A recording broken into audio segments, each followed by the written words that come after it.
and I had this whole thing where I was like, oh, I've forgotten something. I've forgotten the ring. Hold on, I've got someone was holding onto it for me. And near the front door is Custard's bed, which is Ilsa's, childhood dog, lifelong pet.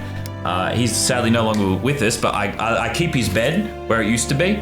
And I had the ring sitting in it, covered in a little blanket, and I ran over and was like, oh, Custard was hanging on to it for me. He was looking after it for me. And then I'm bawling again, and I'm just like... Because the whole point of the day was to get, like, important parts of our, like, journey, and, like, Custard, we had it in for, like, 2 years. Have them be a part of the day and be some sort of symbolic part of the day. So we got Custard involved there. So more crying happens. More crying.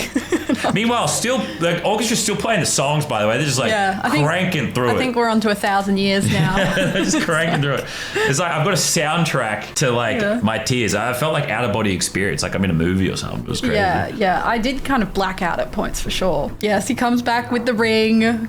Gets down on one knee. Nailed it, by the way. Nailed. Perfect lunge. Perfect form. I had seen on TikTok a trend of people being like, they were saying, oh, you don't want to be one of these guys leaning over and stuff. The prawn proposal. Yeah. I had to nail the knee. Like, I had to nail it. And it was a perfect 1990 lunge. Perfect. It was. And then, we're both crying. He says, Ilsa Judith Watkins, will you marry me? I'm like, yes.